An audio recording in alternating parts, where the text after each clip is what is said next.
একটা ব্যাংকের নিচে থেকে কিভাবে গাড়ি চুরির ঘটনা ঘটে সেটা একটু দেখুন। ইসলামী ব্যাংক আর সেটার নিচে রাখা কাস্টমারের গাড়ি, আর সেখান থেকেই গাড়ি চুরির পরিকল্পনা। যদি পরিকল্পনাটা সত্যি হয় তাহলে হয়তো বা বেশি সময় নেয় নাই এই গাড়িটা চুরি করার জন্য। জনসম্মুখে কিভাবে গাড়ি চুরির ঘটনা ঘটে সেটা এই ভিডিও না দেখলে আপনি কখনোই বুঝতে পারবেন না। আপনার যদি শখের বাইক থেকে থাকে তাহলে সেই বাইকটাও আপনার থেকে চুরি হতে পারে। আপনি যতই সেফটি দেন, আপনার টার্গেটে যদি কেউ পড়ে যায় তাহলে সেই বাইকটা কোনো না কোনোভাবে চোরেরা চুরি করেই নেবে। আর এমনই একটা ঘটনা এখন আমাদের সামনে।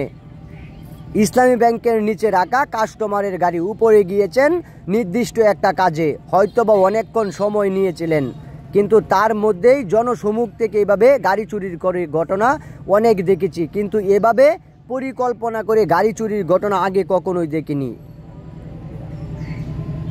যখন এভাবে পরিকল্পনা করে গাড়ি চুরির ঘটনা ঘটানো হয় তখন তাদেরকে দেখলে মনেই হবে না এরা আসলে গাড়ি চুরি করার জন্য এখানে আছেন।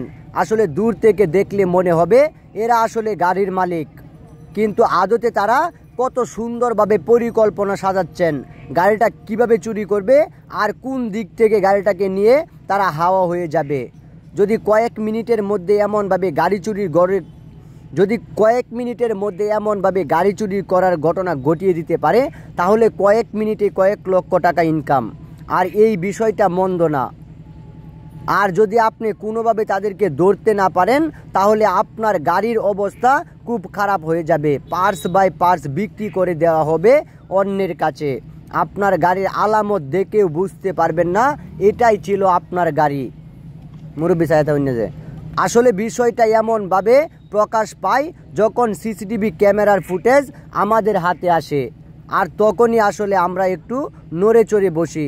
কারণ এতগুলা গাড়ির মধ্যে থেকে একটা গাড়িকে টার্গেট করে যখন গাড়ি চুরি করে পালাচ্ছিলেন তখনই তাদেরকে পাল্টা দেওয়া হয়, কিন্তু কোনোভাবেই আটকানো সম্ভব হয়নি। কারণ এটা ছিল একটি মেইন রুট। গাড়ি নিয়ে কোথা থেকে কোন দিকে গিয়েছে কোনোভাবেই টার্গেট করতে পারছিলেন না। অবশেষে জিপিএস ট্র্যাকার সেটাই যেন এখন তাদেরকে সেটাই হতে পারে উদ্ধারের মূল চাবিকাঠি।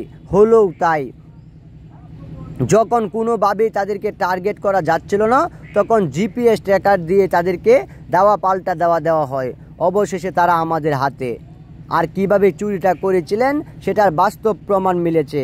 তারা বলেছেন তারা আসলে এমনভাবে গাড়ি চুরি করার পরিকল্পনা করেনি, অনেক আগে থেকেই তাকে টার্গেট করে মূলত এমনভাবে কাজটা সম্পাদন করা হয়েছে।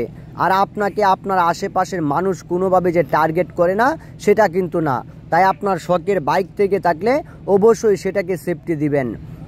এমন কোথাও বাইক রাখবেন না যেখান থেকে বাইক চুরি হওয়ার সম্ভাবনা থাকে।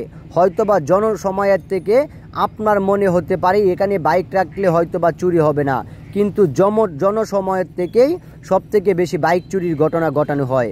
আর এটা এমনই একটা দৃষ্টান্তমূলক।